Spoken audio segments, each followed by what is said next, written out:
Welcome to class number 5 learn PhD in Telugu. So ఇంతవరకు మనం చూసిందంతా చాలా కొంచెం బేసిక్స్ అయిన టాపిక్. ఫర్ ఎగ్జాంపుల్, అబ్స్ట్రాక్ట్ అంటే ఏంటి, ఎలా రాయాలి, సైటేషన్స్ అండ్ రెఫరెన్సెస్ అంటే ఏంటి, బైబ్లోగ్రఫీ అంటే ఏంటి, తర్వాత లిటరేచర్ రివ్యూ బేసిక్స్, ఇలా మనం చూసాం. ఇవాటికి కొంచెం డీటెయిల్డ్ క్లాస్కి వెళ్దాం. కోర్స్ మీకు ఇది చాలా చాలా యూస్ఫుల్గా ఉంటుంది. సో లిటరేచర్ రివ్యూ అనే టాపిక్ మనం తీసేటప్పుడు దాంట్లో ఇన్ఫర్మేషన్స్ వైజ్ అనేది చూస్తే చాలా మనం కాంటెక్స్ట్గా ఇవ్వాల్సి ఉంటుంది. సో ఫస్ట్ ఈ వర్డ్ని రెండుగా స్ప్లిట్ చేద్దాం. Part 1 is literature, part 2 is review అని అనుకుందాం. లిటరేచర్ అంటే ఏంటి? Basic definition for literature. Literature review రాసేకి ముందర లిటరేచర్ అంటే ఏంటి? చాలామంది రాసిన scholarly informations like books, journals, articles, conference papers, ఇవన్నీ మనం చూడాలి, ఇవన్నీ మనం చదవాలి. That is what basically the literature means. So ఇక్కడ డెఫినేషన్ వైజ్కి చూస్తే the context of the literature review అనే కాంటెక్స్లో లిటరేచర్ అంటే collection of scholarly writings including books, journal articles, conference papers. So ఇవన్నీ మనం ఎందుకు చదవాలి? ఒక లిటరేచర్ మనం రాసేకి ముందర, ఒక రివ్యూ మనం రాసేకి ముందర ఆ లిటరేచర్లో ఇంతవరకు రాసిన journals and articles, conference papers and బుక్స్లో ఏ ఇన్ఫర్మేషన్ ఉన్నది, ఆ ఇన్ఫర్మేషన్ ఎంతవరకు మనకి యూజ్ అవుతుంది అనేది మనం తెలుసుకోవాలన్నమాట. సో అందుకే మనం వచ్చి లిటరేచర్ రివ్యూ చేస్తున్నాం. సో లిటరేచర్ రివ్యూని మల్టిపుల్ కాంపోనెంట్స్గా సెపరేట్ చేయొచ్చు. Okay, first component foundation of existing knowledge. మనం ఒక టాపిక్ చూస్ చేసిన తర్వాత ఆల్రెడీ మనం చెప్పినట్టు ఈ పర్టికులర్ టాపిక్లో చాలామంది రీసెర్చ్ చేసి ఉంటారు. That is what we call body of scholarly work. దీనికి ముందర ఆల్రెడీ చేసిన అన్ని లిటరేచర్ని మనం రెఫర్ చేసి దాని తర్వాతనే రాయటం స్టార్ట్ చేయాలి. So first foundation of existing knowledge. ఈ టాపిక్ మీద ఇంతవరకు ఎంతమంది రీసెర్చ్ చేశారో ఆ ఎగ్జిస్టింగ్ స్కాలరీ వర్క్ అనేది మనం ఇన్ఫర్మేషన్ గ్యాదర్ చేసిన తర్వాతనే లిటరేచర్ స్టార్ట్ చేయాలి. Second point, contextual framework for research. ఈ కాంటెక్స్చువల్ అనే ఇన్ఫర్మేషన్కి ఒక చిన్న డెఫినేషన్ చెప్పాలంటే, బ్రాడర్ పర్స్పెక్టివ్లో ఈ రీసెర్చ్ని ఏ కాంటెక్స్ట్లో మనం ఫ్లో చేయబోతున్నాం అనేది తెలుసుకోవాలి. అంటే ఏంటి? హిస్టారికల్ అవ్వచ్చు, ఓకే, పొలిటికల్ అవ్వచ్చు, లేకపోతే ఎకనామికల్ అవ్వచ్చు, లేదా ఎనీ టైప్ ఆఫ్ మెథడాలజీస్ వాడు ఉండొచ్చు. ఏ పర్టికులర్ ఫ్రేమ్వర్క్ బేస్ చేసి మన రీసెర్చ్ని మనం కంటిన్యూ చేయబోతున్నాం అనేది ఫస్ట్ మనం తెలుసుకోవాలి. సో కాంటెక్స్చువల్ అనే దానికి అదే మీనింగ్ అనమాట. సో ఫ్రేమ్వర్క్ ఫర్ రీసెర్చ్ అనేది ఇట్స్ వెరీ కామన్. మీరు ఏ రీసెర్చ్ తీసుకున్నా, ఏ ఆర్టికల్ రాయటం స్టార్ట్ చేసినా దానికి ఒక ప్రాపర్ ఫ్రేమ్వర్క్ ఇవ్వాలి. బట్ దేని బేస్ చేసి ఫ్రేమ్వర్క్ ఇస్తారు? It can be political, it can be economical, it can be social, it can be cultural, లేకపోతే it can be intertextual. English literature వస్తే ఇంటర్టెక్చువల్ అవుతుంది, అంటే టెక్స్ట్ నుంచి ఫిలిమ్స్కి, ఫిలిమ్స్ నుంచి టెక్స్ట్కి, లేకపోతే టెక్స్ట్ నుంచి ఇంకో టెక్స్ట్కి, ఇలా మనం డిఫరెంట్ మెథడ్స్ మనం వాడతాం. So contextual framework for the research is your second component. And third component వచ్చేటప్పుడు కల్లా మీకు source of critical analysis and synthesis. ఈ రెండు పాయింట్ ఇక్కడ చెప్పాను, ఒకటి క్రిటికల్ అనాలైసిస్, ఇంకోటి సింథసిస్. సో క్రిటికల్ అనాలైసిస్ అంటే ఏంటి? ఆల్రెడీ చేసిన ఒక రివ్యూని మనం తీసుకొని దాని కంపారిటివ్ అండ్ కాంట్రాస్టింగ్ ఫైండింగ్స్ ఏంటి అనేది తెలుసుకోబోతున్నాం. కంపేరింగ్ అంటే ఇప్పుడు చేసిన ఒక రీసెర్చ్ని మనం కంపేర్ చేసి చూస్తాం. ఓకే ఫైన్, మనం ఏం చేయబోతున్నాం దీంట్లో, దాన్ని అవుట్పుట్ ఏంటి అనేది కాంట్రాస్ట్ ఫైండింగ్స్. ఒక చిన్న ఎగ్జాంపుల్గా చెప్తే, ఆల్రెడీ మనం లాస్ట్ క్లాసెస్లో చూసినప్పుడు digital marketing and consumer behaviour గురించి చాలా వరకు మాట్లాడాం. సో అలాంటి ఒక టాపిక్ నేను తీసుకున్నప్పుడు ఆల్రెడీ ఈ రీసెర్చ్ వర్క్లో ఎవరు ఎలాంటి అనాలైసిస్ చేశారనేది నేను కంపేర్ చేస్తాను. దెన్ నా రీసెర్చ్ ఫైండింగ్స్ ఎంత కాంట్రాస్ట్గా దాని నుంచి ఉంది, లేదు నేను ఎలాంటి హైపోథెసిస్ మెథడ్ వాడి దాన్ని అవుట్పుట్గా తీసుకురాపోతున్నా అనేది I keep in mind. Okay, మనం రెండు డిఫరెంట్ ఆఫ్ ఎగ్జాంపుల్స్ వాడికి చూద్దాం. ఒకటి like digital marketing and consumer behaviour, ఇంకోటి ఇంగ్లీష్ లిటరేచర్లో ఎలా వచ్చి ఈ క్రిటికల్ అనాలైసిస్ అనేది చేస్తున్నారని. ఓకే, నేను రాసేకి ముందర ఒక ప్రాబ్లమ్ స్టేట్మెంట్ ఇచ్చేకి ముందర నా మీద నేను క్వశ్చన్స్ అడుగుతా. ఓకే ఫైన్, ఈ రివ్యూ ఆర్టికల్ నేను రాస్తున్నాను, fine, how does digital marketing impact the consumer purchase? Question number 1. Question number 2, why digital marketing platforms are more influential? Question number 3, what is the role do cultural and demographic factors play? ఇలా ఒక 20 to 30 questions నేను first problem స్టేట్మెంట్గా రాసుకుంటా. ఒక review article రాసేకి ముందర ఈ క్వశ్చన్స్కి అంతా దీనికి ముందర చేసిన రివ్యూ ఆర్టికల్స్లోనో లేకపోతే రీసెర్చ్ ఆర్టికల్స్లోనో బుక్స్లోనో జర్నల్స్లోనో దీనికి ఆన్సర్స్ ఉన్నదా అనేది చూడటమే ఫస్ట్ ప్రాబ్లమ్ స్టేట్మెంట్ అంటారు. సో మనం ఇచ్చే ప్రాబ్లమ్ స్టేట్మెంట్కి ఆల్రెడీ సొల్యూషన్ ఉంటే అది కరెక్ట్గా ఉందా అనేది ఎలా తెలుస్తుంది అంటే మనం ఈ ప్రాపర్గా రీసెర్చ్ క్వశ్చన్స్ అనేది ఫ్రేమ్వర్క్ చేయాలి. ఈ రీసెర్చ్ క్వశ్చన్స్ మన ప్రాబ్లమ్ స్టేట్మెంట్కి మ్యాచ్ అయ్యేటట్టు మనం రాసుకోవాలి.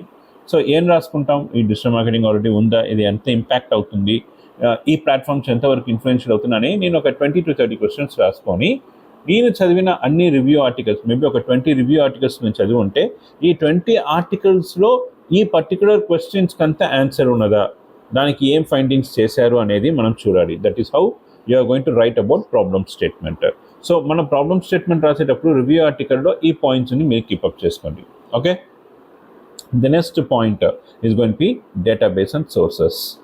ఎక్కడి నుంచి మీరు ఆర్టికల్స్ జనరేట్ చేస్తారు, లేదా ఎక్కడి నుంచి మీరు ఆర్టికల్స్ స్టడీ చేస్తారు అంటే నేను 2 కాంపోనెంట్స్కి స్ప్లిట్ చేశాను. Point number 1 database and sources, point number 2 is reports.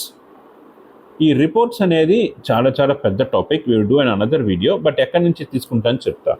So first point number 1 academic resources. మోర్గా మనం దీనికి ముందరే స్కోపస్ గురించి చదివాం, web of science and directive అని చెప్పున్నాం.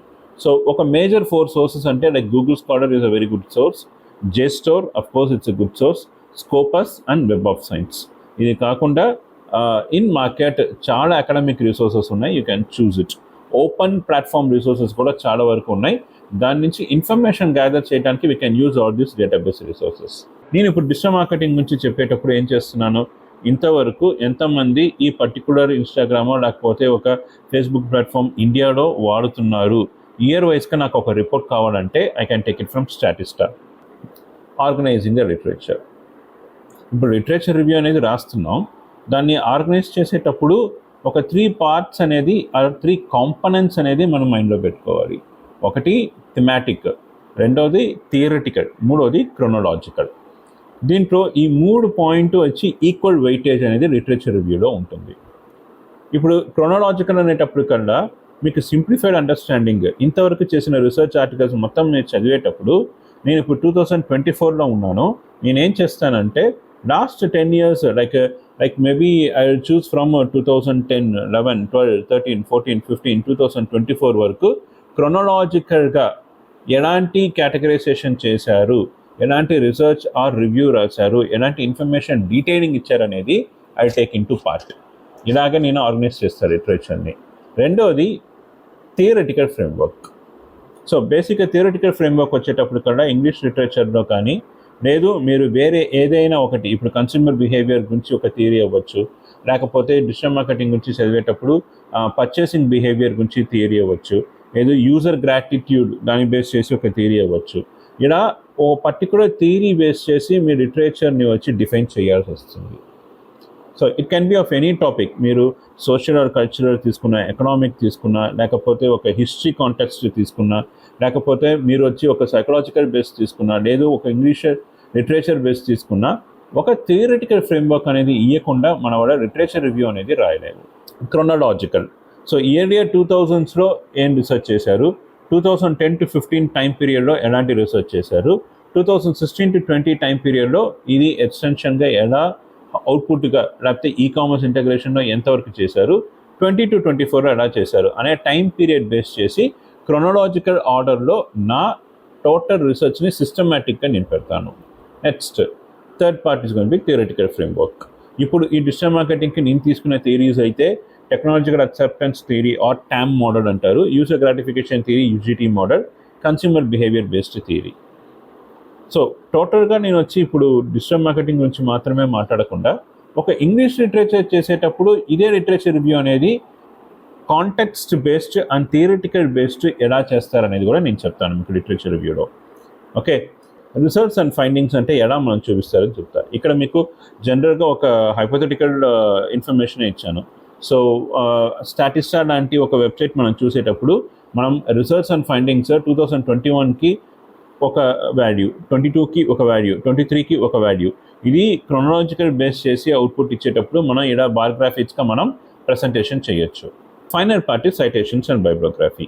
సో దీని గురించి మనం ఆల్రెడీ వీడియోస్ చేస్తున్నాం. But even then literature review complete అయ్యేటప్పుడు మోస్ట్ ఆఫ్ ద టైం ఎన్ని సైటేషన్స్ అండ్ ఎన్ని రెఫరెన్సెస్ ఇస్తున్నారు అనేది ఇట్స్ యువర్ విష్. ఓవరాల్గా 2020లో ఇది చేశారు, 22లో చెప్పారు, 23లో చెప్పారు. మనం చెప్పేటప్పుడు ఇది ఎవరు చెప్పారు, ఏ ఇన్ఫర్మేషన్ చెప్పారు అనేది మనం సైటేషన్స్ చేస్తాం. సో సైటేషన్స్ అండ్ బైబ్లోగ్రఫీ వీడియో మీరు చూడకపోతే దీని ముందర క్లాసెస్ ఉంది, చూడండి. ఈ సైటేషన్స్ అండ్ బైబ్లోగ్రఫీ ఇవ్వకుండా ద టోటల్ లిటరేచర్ రివ్యూ అనే పార్ట్ అనేది కంప్లీట్ అవ్వదు. సో ఇంతవరకు డిజిటల్ మార్కెటింగ్ అనే కాన్సెప్ట్ మీద మాత్రమే మనం మాట్లాడుతున్నాం. కాబట్టి ఒక ఇంగ్లీష్ లిటరేచర్ తీసుకున్నప్పుడు ఎలాంటి thematic, theoretic and chronological information మనం ఇస్తాం. సో లిటరేచర్ రివ్యూ రాసేటప్పుడు ఫస్ట్ 5 లైన్స్ ఏంటి, నెక్స్ట్ 5 లైన్స్ ఏంటి, నెక్స్ట్ 5 లైన్స్ ఏంటి అనేది నేను జస్ట్ పార్ట్ బై పార్ట్ మీకు చెప్పాను. అదే ఒక ఇంగ్లీష్ లిటరేచర్ మనం తీసుకున్నాం అనుకుంటే పాయింట్ లైక్ హిస్టారికల్ కాంటెక్స్ట్ ఏంటి అనేది మనం చెప్పాల్సి వస్తుంది. ఈ పర్టికులర్ థీమ్ ఈ పర్టికులర్ థీమ్ని అనలైజ్ చేసేటప్పుడు దీని హిస్టారిక్ కాంటెక్స్ట్ ఏంటి, రెండోది దీని థియరిటికల్ ఫ్రేమ్వర్క్స్ ఏంటి. చాలామంది ఇంగ్లీష్ లిటరేచర్ లేకపోతే లిటరేచర్ రివ్యూ చేసేటప్పుడు వాళ్ళు తీసుకున్న కాన్సెప్ట్ లైక్ పోస్ట్ కొలోనిజమా, స్ట్రక్చరలిజమా, నియో ఇటాలియన్ రియలిజమా, ఫార్మలిజమా, మార్క్సిజమా అనే చాలా ఇన్ఫర్మేషన్స్ థియరిటికల్గా ఫ్రేమ్వర్క్ చేస్తారు. సో ఇంగ్లీష్ లిటరేచర్ వచ్చేటప్పుడు కల్లా ఇలాంటి ఫ్రేమ్వర్క్ అనేది కంపల్సరీగా వాళ్ళు వాడుతూ ఉంటారు. Next point in English literature, genre and form. నేను తీసుకునే జానర్ ఏంటి? ఫర్ ఎగ్జాంపుల్ నేను వచ్చి ఒక పోయట్రీ తీయచ్చు, నావెల్ తీయచ్చు, ఒక డ్రామా తీయచ్చు, ఒక fiction or non fiction based books తీయచ్చు. ఎలాంటి జానర్ అండ్ ఎలాంటి ఫార్మ్స్ నేను వాడుతున్నాను అనేది చెప్పాలి. తర్వాత ఆథోరియల్ ఇంటెంట్ అండ్ స్టైల్. ఒక్కొక్క ఆథర్కి ఒక పర్పస్ అండ్ స్టైల్ ఉంటుంది. ఆ స్టైల్ని, ఆ నరేటివ్ స్ట్రక్చర్ని, ఆ లాంగ్వేజ్ని నేను కంపల్సరీగా లిటరేచర్ రివ్యూలో ఎక్స్ప్లెయిన్ చేయాల్సి ఉంటుంది. Okay, up next it's going to be critical reception. ఒక స్కాలర్ రాసేటప్పుడు ఆల్రెడీ రాసిన ఇన్ఫర్మేషన్ని మనం తీసి రివ్యూ చేస్తాం కాబట్టి దాన్ని క్రిటికల్గా ఎవాల్యుయేట్ చేయాలి. కంపారిటివ్ అనాలైసిస్ అనేది చేయాలి. ఈ కంపారిటివ్ అనాలైసిస్ వచ్చేటప్పుడు కూడా different times, different periods and different reasons or different literary movements base చేసి ఉంటుంది. సో లాస్ట్ పాయింట్ అంటే కల్చరల్ అండ్ సోషల్ ఇన్ఫ్లుయెన్సెస్ ఏంటి అనేది కూడా చెప్పాలి. Plus intertextuality. ఈ రెండు వచ్చి common for any English literature. So cultural and social influence వచ్చేటప్పుడు కల్లా సొసైటీలో దీంట్లో ఏమేమి ఉంది, ఎలాంటి నామ్స్ పాటించారు, పొలిటికల్గా ఎలా ఉంది, కల్చరల్గా ఎలా ఉంది అనేది రాయాలి. ఆ పర్టికులర్ టైం ఫ్రేమ్లో సపోజ్ నేను 1980s నుంచి 2000 లోపల ఈ పర్టికులర్ క్రోనాలజికల్ ఆర్డర్లో ఉండే ఇన్ఫర్మేషన్స్ అన్ని గ్యాదర్ చేస్తున్నానంటే ఆ టైంలో ఒక సోషల్ రిఫార్మ్ ఎలా ఉంది, పొలిటికల్ అండ్ కల్చరల్ ట్రెండ్స్ ఎలా ఉంది అని రాయాలి. అదేలాగా ఇంటర్టెక్చువాలిటీ. సో ఇంటర్టెక్చువాలిటీ అనేటప్పుడు ఇక్కడ ఏంటి, in between the text from other works of literature. ఒక బుక్ నుంచి ఒక ఇన్ఫర్మేషన్ తీసుకొని మనం ఇంకొక బుక్లో తీసుకున్నాం, లేదు ఒక బుక్ నుంచి ఇన్ఫర్మేషన్ తీసుకొని మనం ఒక రివ్యూ రాస్తున్నాం. ఆర్ఎల్స్ text to films, films to text. ఈ అడాప్షన్స్ని మనం ఏం చేస్తామంటే ఇంటర్టెక్చువాలిటీ అని చెప్తాం. సో ఇంగ్లీష్ లిటరేచర్ రాసేటప్పుడు కన్నా ఈ థిమాటిక్ థింగ్స్ అన్నీ మనం కాంటెక్స్ట్లో పెట్టాలి. For historical context, theoretical frameworks, తర్వాత genre and forms, authorized intent and style, author చేసిన ఇంటెంట్ అండ్ స్టైల్, దాని తర్వాత మీకు critical reception and comparative analysis అనే ఇన్ఫర్మేషన్స్ తీసుకోవాలి. ఓకే, సో ఫైనల్గా మనం intertextuality, culture and social influences base చేసి కూడా మనం చేస్తాం. మనం చూసిన టాపిక్స్ అని చూస్తే కొంచెం బ్రాడర్గా ఉంటుంది. ఈ వీడియో మొత్తం చూడండి, చూసినప్పుడే మీకు వచ్చి different aspects and components of literature review చెప్పుకుంటారు. బట్ ఈ క్లాస్లో అడిషనల్గా నేను చెప్పిన ఇన్ఫర్మేషన్ వచ్చి ఒక బేసిక్ మేనేజ్మెంట్ స్టూడెంట్ చేసే డిజిటల్ మార్కెటింగ్ బేస్ చేసిన ఇన్ఫర్మేషన్ చెప్పా. ఒక ఇంగ్లీష్ లిటరేచర్ రివ్యూ రాసేటప్పుడు లిటరేచర్ రివ్యూలో తీసుకోవాల్సిన core points like social, political, economical, cultural, ఈ ఇన్ఫర్మేషన్, ఇంటర్టెక్చువాలిటీ అనే ఇన్ఫర్మేషన్ అంతా ఎలా లిటరేచర్ రివ్యూ లోపల తీసుకురావాలి అనేది నేను చెప్పాను. Thank you.